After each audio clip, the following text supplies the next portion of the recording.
মিষ্টি দোকানের মতো নরম ও রসালো ছানা জিলিপি বাড়িতে খুব সহজে বানানো যায়। তাই এই ভিডিওটা না দেখলে আপনারা বুঝতে পারবেন না। নমস্কার বন্ধুরা, আমি তনিমা কুক উইথ তনিমা চ্যানেলে প্রত্যেককে স্বাগত জানাই।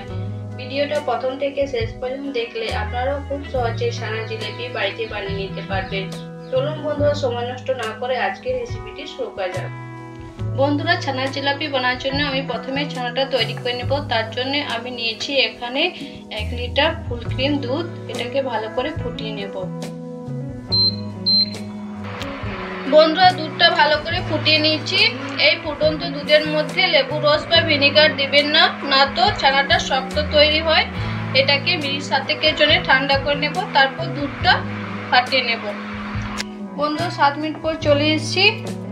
এখানে আমি একটি লেবুর রস বের করে নিয়েছিলাম। এর মধ্যে সামান্য জল দিয়ে দিব। জল দিয়ে দিচ্ছি। এবারে দুধটা ফাটিয়ে নেব।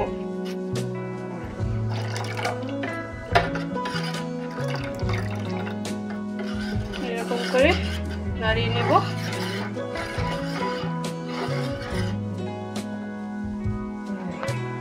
বন্ধুরা, আমার ছানা রেডি। এই ছানাটা এবারে আমি একটি কাপড়ের সাহায্যে ছেঁকে নেব। বন্ধুরা, আমি এখানে একটি স্ট্রেনার নিয়েছি আর নিচে গামলা রেখে দিয়েছি। এবারে কাপড়টা উপর থেকে পেতে নেব এরকম। এবারে ছানাটা ছেঁকে নেব আর এটাকে ঠান্ডা জলে ওয়াশ করে নেব, যাতে লেবুর টক ভাবটা চলে যায়। বন্ধুরা, এটাকে 2-3 বার ভালো করে ওয়াশ করে নিয়েছি আর ছানার জলটা ভালো করে ঝরিয়ে নেব। এটাকে জল ঝরতে রেখে দেব 1 ঘন্টার জন্য। ততক্ষণ আমি চিনি সিরাটা তৈরি করে নেব। বন্ধুরা, চিনি সিরা বানানোর জন্য আমি এখানে 1 কাপ নিয়েছি চিনি। এই কাপেরই নিয়েছি আমি 1.5 কাপ জল। বন্ধুরা, চিনি সিরাটা ভালো করে ফুটিয়ে নেব যতক্ষণ না চিনি সিরার মধ্যে চিপচিপা ভাব আসছে। বন্ধুরা, ছানা জিলাপি বানানোর জন্য কোনো তারের দরকার হয় না, তাই এটাকে চিপচিপাই রাখতে হবে। বন্ধুরা, চিনি সিরাটা তৈরি হয়ে গেছে। আমি এই স্টেজে দিয়ে দিচ্ছি এলাচ গুঁড়ো। এটাকে নামিয়ে দেব। ততক্ষণ আমি জিলাপিগুলো তৈরি করে নেব। বন্ধুরা, এবারে ছানাটা ভালো করে মেখে নেব স্মুথ করে।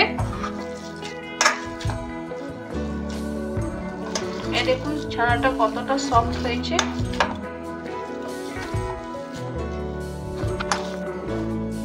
বন্ধুরা, এইভাবে হাতের তালুর সাহায্যে এভাবে করে মেখে নেবেন।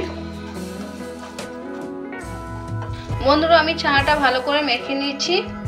এবারে আমি এখানে 4 টেবিল চামচ নিয়েছি গুঁড়ো দুধ।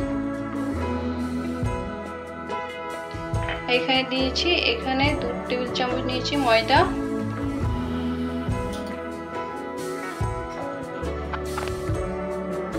এখানে 1 টেবিল চামচ দিয়ে দিচ্ছি চিনি। এখানে নিয়েছি 1 চামচ ঘি।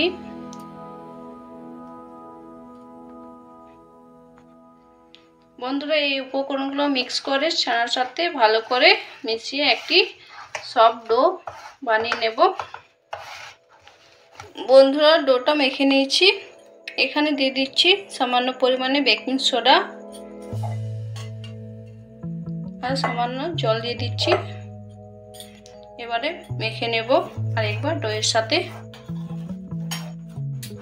বন্ধুরা, ডোটা ভালো করে মাখা হয়ে গেছে। এবারে আমি ছানা জিলাপিগুলো গড়ে নেব। মিডিয়াম সাইজে লই কেটে নিচ্ছি আমি।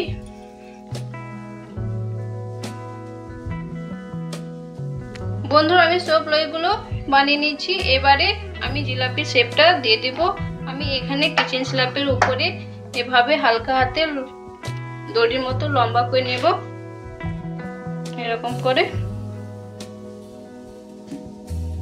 খুব হালকা হাতে এটাকে করে নিতে হবে।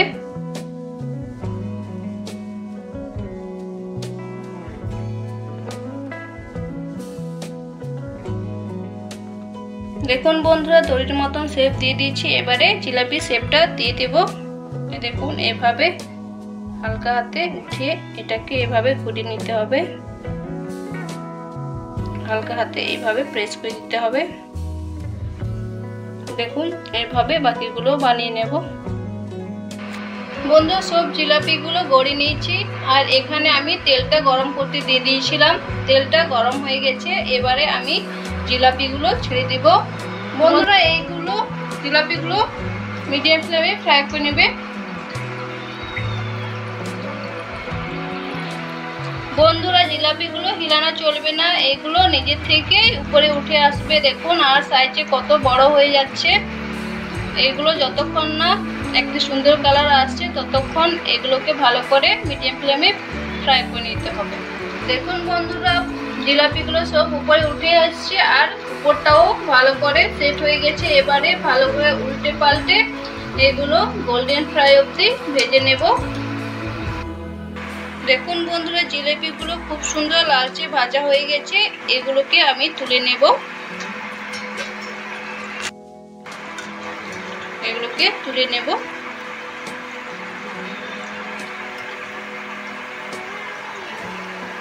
এই দেখুন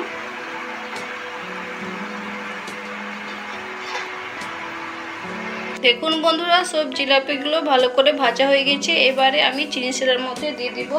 মনে রাখবেন চিনি শিরাটা হালকা গরম থাকবে, এই অবস্থাতে দিয়ে দিতে হবে।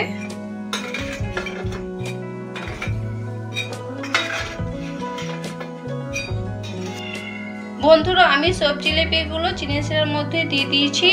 এগুলোকে 1 ঘন্টার জন্য আমি ঢাকা দিয়ে রেখে দিব, তারপরে আপনার সাথে দেখা হবে।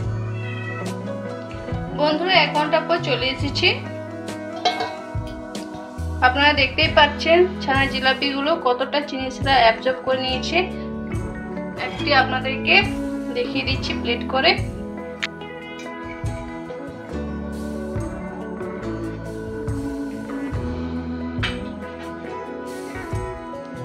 এই দেখুন কতটা সফট হয়েছে আর রসটাও কত সুন্দর ঢুকে গেছে। এটাকে কেটে দেখাচ্ছি।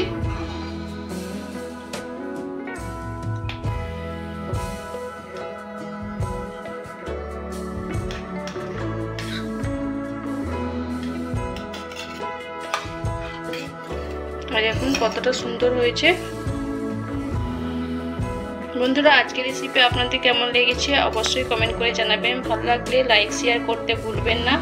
চ্যানেল নতুন হয়ে থাকলে চ্যানেলটি সাবস্ক্রাইব করার অনুরোধ রইল। শীঘ্রই একটি নতুন রেসিপি নিয়ে চলে আসবো। সকলে ভালো থাকুন, সুস্থ থাকুন। আজকে এই পর্যন্তই, ধন্যবাদ।